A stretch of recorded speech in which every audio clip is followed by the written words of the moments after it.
नातिन मेता बिकना इन दो आपे ठेन गोड़ जोहार कना रा ने होर कना गोड़ो इनते सपोर्ट आम चिका को गोड़ो मा जबकि अतु होड़ के बाको बड़ाया अतु होड़ जुदीम लय आकाद कुआ और अतु होड़ जुदी आमा विरोध रको तिंगु कना एनखा ओना दम लय किया जे बांगा बाको गोड़ो केना को जहां लेका आर यूट्यूबर को लय आ जे नुई चिता रे नुना नाहाचार हुयु कना चिदा बाको गोड़ो आको कना ओकाइना को सांतार सुसरिया को ओकाइना को मझी पारगना को तो ओकाइना को आको मिदोगन कुली लिया को चे मिदोगन कुली बुझो लेत को कोना अतुरिन होड़ जे आपे नुना अत्याचार नुई बहु कुड़ी सला हुयु कना एनखा चिदा नुई सला बापे तिंगु कना दीदी एनखान पुइलो रे जुदी नासा धरा आमा उपरुम मेन किया नापाय को हाँ सनाम को गे जोहार गे और इहा नितुम दो हुयु का निशा टुडू और अलिंग जोंड्रा बड़ा रे गेलिंग ताहेना एकाल नोआ जहां माने जावाय ओड़ा ओना ओड़ा खना आपे ओड़ा दो तिना सांगिना मेन खान बिन कुल्ही पास्ता ते बिन चला खान दो अचूर कते चला हुयुआ आ जुदी बिन मेना बाड़गे पास्ता कोन खान दो बाड़गे तो सुर सुर गया माने निपेला एकाल एकाल হয় নয় নিজ जहां लका सोशल मीडिया रे नोआ मैटर कते गालमारा हुयु कना ओना साथे जहां लका पार्वती दी ताकिन किन मेन दाकिन आकिन चिता रे नाहाचार हुयु कना एनखान नोआ को इदी कते माने चेत बिन मेना जहां लका पार्वती मुर्मू मेनदा चेदा आज चिता रे नाहाचार हुयु कना आदो आज जहां लेका लई या जे आज चितान रे नाचार हुयु कना एनखान जोतो कोन मारंग कथा उयहर ना ओना कना जे आम नुनो दिन जखन जमाय ओड़ारम ताहे कना एनखान मिद दिन गान हो चिकाते आले मिदो गान हो बाले आंजम ᱧᱟᱢ लिया या आम हो मिद दिन गान हो हॉटसन दो बाम रा लिया जुदी आम चिता रे नुनो गे बड़ी हुयु कना जहां लेका वीडियो को ले नेल या आज ले प्रेगनेंसी रे इनको रेप किदिंगा मीटंग होड़ उयहर बिन प्रेगनेंसी रे को रेप या उनी होड़ की बेसे ताहे ना अब ñelet gya bon दुनिया हो बन ñelet gya दाना हो बन दानान kan gya आंजम हो बन आंजम में गया मिटन कुड़ी होपन चितान रे प्रेगनेंसी रे रेप हुयुआ एनखा ओना दो अडी बड़ी हुयुआ और आज हो चिका दाड़िया कना जे रेप दो ओकाल kan जिनिस को मेना मेनतेनो एनखान जहां तिना आज कथा को लay दा नोआ को आले दो तिना उडंग सारी गया सरी दो ñel बिन सरी दो आले हो बाले मेना जे नो जिनिस तो सरी गया चिकाते आले नोआ जिनिस आंजम गे बाले आंजम ᱧामा का आ जोतो कोन प्रथम नोआ हजु कना जे आम जोखन सोशल मीडिया रे आड़गोयना सोशल मीडिया थ्रू ते पूरा दुनिया बिन लैया को कना जे इन चितान रे नुनो नाहाचार हुयु कना तो सोशल मीडिया कोन बेस हुनंग आम अतुरिन सलागेम गपाल मराव को हुनंग ठीक या बाको गोड़ो आम कराम जहां लेकाम लैया मिद दिन बाको गोड़ो आमा बरसिंग बाको गोड़ो आमा लेकिन तीसरा दिन बाको गोड़ो आम गया जोतो कोन मारांग कथा हुयु कना जे सोशल मीडिया रे आड़ा गया जे इन जमाय दो टाका दिएते जेते किरिंग एत कोआ मीटंग अतु जक होड़ मिद होड़ किरिन दाड़िया को एनखा उनी मा राजा कोन हो तीन बड़ा राजा कना और हिजु आपे हुनंग हो ñel इदी आपे हुनंग आज ओका लेकन परिस्थिति रे ताहे कनाय ओका लेकन ओड़ा रे ताहे कनाय तबे तो मेना जे बांगा आज जमा दो टाका दिए तेगे होड़ किरिन दाड़िया को कना आज जहां स्टोरी हिसाब ते बोन आंजो माका जे इन दो किसर लोग ते को जमाया का दिया आले ले ñel या इन दो आज खन मांग रेगे नो अतु रे दो ठावा कना ना ñel तियु अकय ओड़ा दुवर को हता को आज जखन हेज कना खान हासा ओड़ा रेगे हेज कना आज हेज कना हासा ओड़ा रेगे हेज कना पर्व को किन व्यवसाय की ईमान की किन तबे एना ओड़ा दुवर बेनाव कना इनका ते दो बांगा आज मेना टाका लोभ ते को जमाया का दिया टाका लोभ ते को जमाय काम खान तो एक बिल्डिंग ओड़ा रेगे को जमाय मिया हासा ओड़ा दो को जमाय मिया ओना साथे जहां लका मेने दाय जे अतु ओड़ा करे बापे गोड़ोवाय कना पूरा झतो हर पे विरोध कना एनखान चेदा नोंकना टापे कराय दापे अब ओना तो आजा मेन कना अतु होड़ को विरोधिया अतु होड़ चिका को विरोधा चे आम चिका को गोड़ोमा जबकि अतु होड़ के बाको बड़ाया अतु होड़ जुदी लय आकाद कुआ और अतु होड़ जुदी आमा विरोध रे को तिंगु कना एनखा ओना दम लय किया जे बांगा बाको गोड़ोइन केना अतु होड़ के मिदिन बांग दुपड़ू बकाद कुआ इनका चिका ले पतिया जे अतु होड़ बाले गोड़ोम कना एड़े दो उनगे लय मा जितना सीमित है जहां तिना होड़ आंजम रे खुशी को बुझोबा चिकाते आले दो अतु टोला रेन होड़ कना आले ले बड़ाय दाड़िया लेकिन सोशल मीडिया रे आड़ा के एनखान जहां नोआ अतु खन बाहरे को उनको तो बाको बड़ाय ᱧᱟᱢᱤया ची एकाल एकाल एकाल इनका उनको माको मेन गया हो सकता है भाई अतु टोला रेन होड़ बाको गोड़ो आको कना आज जा स्टोरी आज लय किया जे अतु रेन होड़ बाको गोड़ो इन केना कि इन रेन आयो बाबा हो बाको गोड़ो इन केना तो अतु रेन जेते के को बड़िया या आमरिन जाना मोड़ रेन गे जेते को बड़िया आमगी मीन होड़ उना गे शरीफ मेनामा जोतो कोन मारंग कथा ᱚᱱᱟ उयर ᱠᱟᱛᱷᱟ ना कना नोआ दो जेते होड़ गी लैया को गा जे माने आपे जहां लेका कमेंट या को जहां लेका आर यूट्यूबर को लैया जे नुई चिता रे नुना नाहाचार हुयु कना चिदा बाको गोड़वा को कना ओकाइना को सांतार सुसरिया को ओकाइना को मझी पारगना को तो ओकाइना को आको मिदोगन कुली लिया को चे मिदोगन कुली बुझो ले को कोन अतुरिन होड़ जे आपे नुना अत्याचार नुई बहु कुड़ी सला हुयु कना एनखान चिदा नुई सला बापे तिंगु कना अरे आले ले बड़ाई न्यामा तब तो उनिया ये पक्ष रे ले तिंगुना जेते यूट्यूबर गिंग मेता कोआ जहां तिना चैनल को चलाविया जेते हो ठेन की गोड जोहारो कना कि मीर होड़ा पक्ष अंजम कते दो पूरा सोशल मीडिया दो अतु टोला जाकरिन होड़ चे मझी परगना चे अब संतार समाज होड़ दो आलो को निंदा को मा पूरा माने पूरा सोशल मीडिया रे अब संतार समाज के बन बदनामी आ तीना सरी तीना खाली कम से कम बाडाय दरकार कते बदनाम को मा को जहां गे चिकाते संतार दो अडी सोरे संतार समाज कांता बना ᱮᱠᱟᱞ ᱮᱠᱟᱞ ᱮᱠᱟᱞ एनखान नोआ वीडियो तालाते जहां पार्वती मुर्मू नोंकान कथा कोई लई दाय एनखान उनी चे एम मेताया इन निना गिंग मेताया आम हिजु में अतु हिजु में आम अतु रेगे को आम जमाय जुदी आम चितान अत्याचार का आय एका अतु रिन हो मिना लगिया आम जुदी सरी कथाम लई चे एनखान आले तो सपोर्ट रे तिंगु ओकान गियाले उना थाले कमेंट आ दिया कि आम अतु हिजु में चिदा बाम हिजु अतु जो तो कोन मारंग कथा आम चिदा बाम हिजु अतु आम मेनी आम जहां लेका लई बड़ा को कना इन तो को दालिया चिदा को दाल मिया अतु होड़ जो तो कोन मारंग कथा कना चिदा को दाल मिया अतु होड़ तो जेते तो बाको पागल किया जे आम चिता रे हाथ को उठा उतर आम तो नीना केम गलतिया का जे नुआ जिनिस दो आबो बोन मेना चे समाज रे बोन मिना बोन का सामाजिक तौर पे हो चला दो दरकार कान गया आबो दो थाना पुलिस तो मरांग तो बांग कना पहले तो आबो रे अतु मझी मेना कुआ मारांग मझी मेना कुआ परगना मेना कुआ उना सेदाई कोन संतार समाज को चला अगुइया और आम लगन के समाज पूरा बड़ी इना एनखान तेहन नोआ कथा को आज चिदा ए लई दाय नोआटा बांग बुझे कना आज अने चेत फायदा न्याम दा नोंका आतु होड़ को इदी कते लई से आतु माझी को इदी कते नोंका लई बांग गोड़ा चिदा ए लई दाय चे मुइहरा नोआ इदी फायदा दो अंजोबिन ओना दो आज गे बड़ा दाड़िया लेकिन इना दो आले तोले मेन या जे आज जहां जे नितो जहां बोन मेन या यूट्यूबर द्वारा अर्निंग जहां हुयु कना से हो सकता है आज दुनिया होड़ समांग रे आज पूरा मतलब आज पूरा दुनिया होड़ समांग रे आज चितान अत्याचार लई आज जहां लेका वीडियो रे लई जे इन तो मिन एहो तरा कोन गे इन तो एटा होड़ सला को भेजा की दिया अच्छा एटा होड़ सला भेजा के मिया अपनारिन होड़ को समय जुदी बाको एम दाड़िया मा इरिल कोड़ा हुयु कि बांग मामो हुयु कि बांग काका हुयु चे बांग पुत्र हुयु जहां से लगे जुदी मेताया मा बेटा आम हपनायो या मा बाबू आम हिली ओनते इदी गोदे में एनखान इन जमा तो बाय अड़ा का दिया जे उनी कोड़ा हड़ुक कते दुब कते नि चला लेकिन मित प्रथम कनाले नोआ जिनिस ले नेला का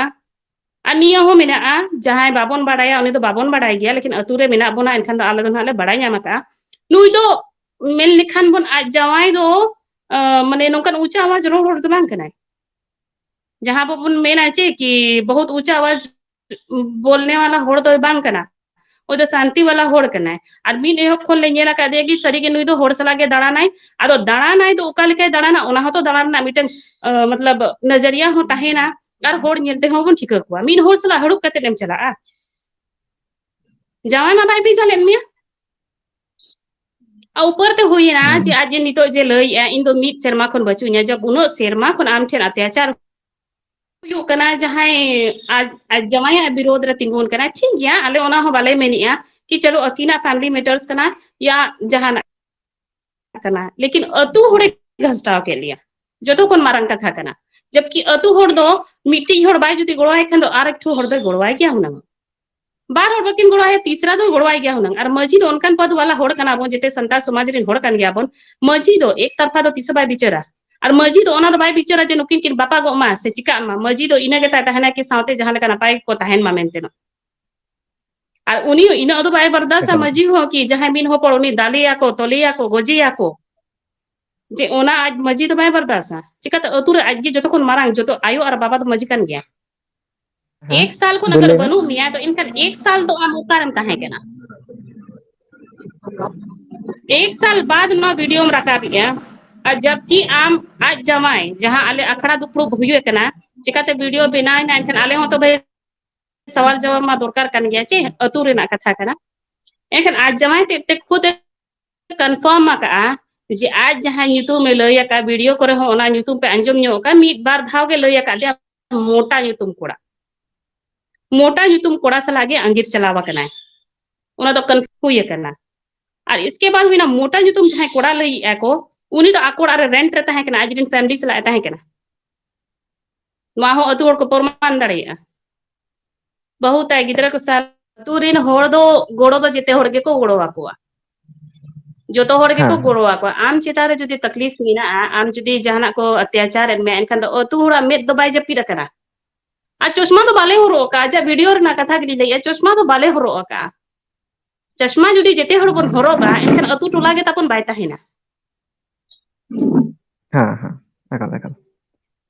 एकाल एनखान हाँ जहाँ तक गे नित धाबी हर को नवा वीडियो को नेले ताहे से आकिना वीडियो को नेले ताहे ओखा को बाड़ाय ताहे जे हयतो ओना आतु रे गे दोष मेना से आतु माझी हर को ओकायना नोकना कथा को राकाब कान ताहे एनखान अब तीन भूर नवा ग्राउंड लेवल रे बाबन सनोक कना से झोतो सरा बाबन गालमाराव हा उन भूर दो मित तरफा आंजम कते हा जहाना एकाल गे बांगबन बाय दाड़िया हा नियो नो ओना जिनिस एकाल के एकाल हुई कना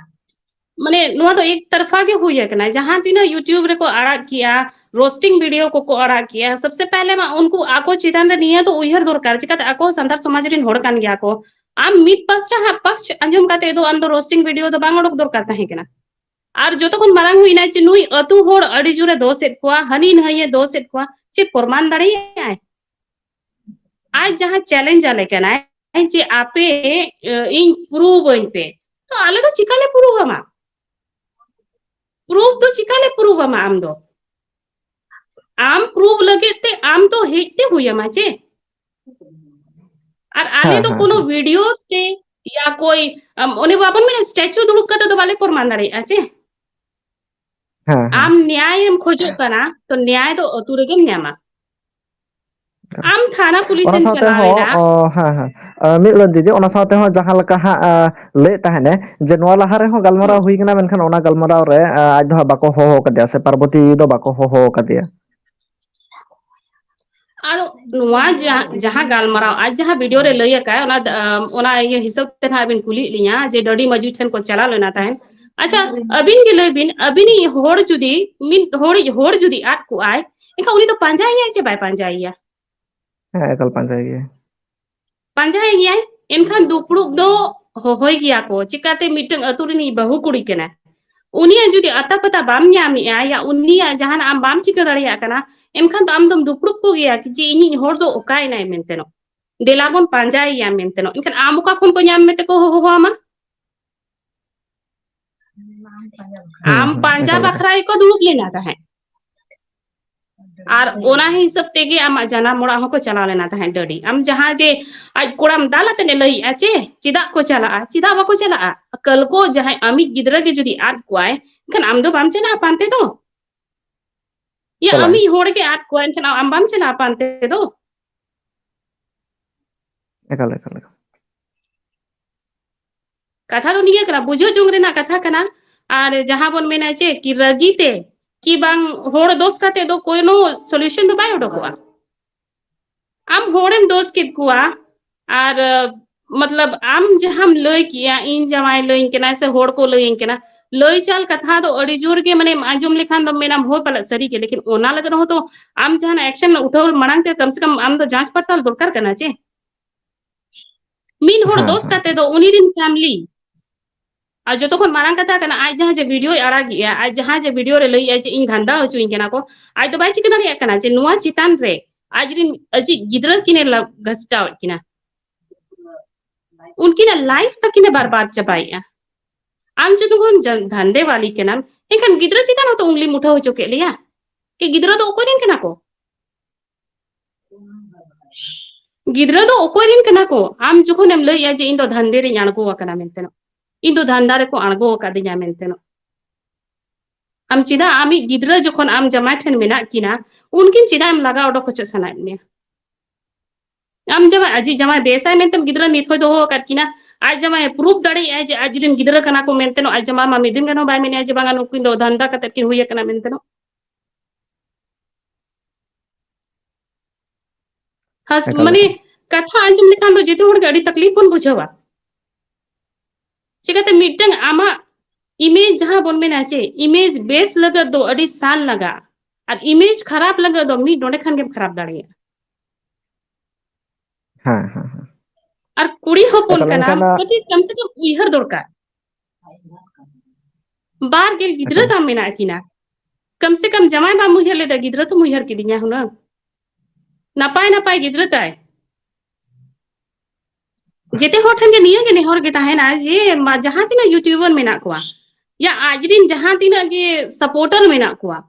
अरे मिधो गान दो तो हिजु पे चिको एकाल आज एकाल ये बदनाम बिना आज ये हस्बैंड ने बदनाम की किया उससे आले तो मतलब तो बचो नहीं चिकाते अकिना फैमिली मैटर कना आज जब तक बाहरे बाय अगुया या होठन बाय रोड़ा इनकन आले तो उन्हें जिते होड़ के बन बढ़ाया कि किसी मने ओड़ा रे बोलो काते जहाना दो बाबन चिका दाड़िया जब तक कि अकिन तेते बकिन चाहा लेखान जे अलिया सॉल्यूशन हुयुगा मेंटेन हाँ और हाँ हाँ अतु बदनाम दो अड़ी उइहर अचुर कतन होड़ तो अतु दो को बदनामा चिकाते अतु रे एकाल दो जेते होड़ गे मेना बोना साउते गिद्रा पिद्रा हो मेना कोआ नितो होट को ठेन बोन आंजो मेन्या जनवा अतु रेन होड़ दो को ओका लेकाना अरे भाई अतुरिन होड़ दो ओका लेकाना को अतुरिन होड़ सला पे रोपोड़ा तबे इना गे पे ठिका दाड़िया जे तीना सरी तीना खाली जे अतुरिन होड़ को ओका लेकाना ताबोन जेते होड़ ठेन गेले ने होड़ कना जे गोड जोहार कना ले यूट्यूबर ठेन जहां तीना गे आज रेन सपोर्टर मेना को जे सपोर्ट पे अरे तो मना दो बाले मनाय पिया सपोर्ट पे लेकिन तीना सरी तीना खाली कम से कम अतुर हेज काते हुडी हुडी गिद्रा ठेन हो पे कुली दाड़िया को जेते हो ठेन गे निया जिनिस गेले रोड़ा जे आपे मिध तू हिजू पे गपाल माराव लेन पे इसके बाद उन जे अतु टोलारिन मजी जे परगना से अतु टोलारिन होड़ बदनाम दो सही जिनिस दो बांग कना और नुआ बदनाम अंजम काते दो आले होले रागेत गिया आले रेन गिद्रा हको रागेत गिया और नुआ जिनिस दो अगर जुदी सरी बाय उडोक कना या आको बाको जांच पड़ताला इनखान दिनंग गिद्रा होत को झेलावा नुआ जिनिस दो एकाल एकाल आयमा साराव दीदी आरो तायम दाराम अवश्य बन गालमाराव नोआ को इदी काते नोआ गे हा मेसेज ताहेना एनखान जहां को वीडियो बन तैयार दा से जहां को सपोर्टेड किना बन सपोर्ट किनते मेनखान बानार तरफा बाड़ाय काते सपोर्ट किनते और साथे हाँ नोआ को इदी काते हा लगन गे होयतो हा दुरुब आको हा दुरुब काते साराम को हा के साला गोटा हा मा एनखान दीदी मुजरा जोहार जोहार जोहार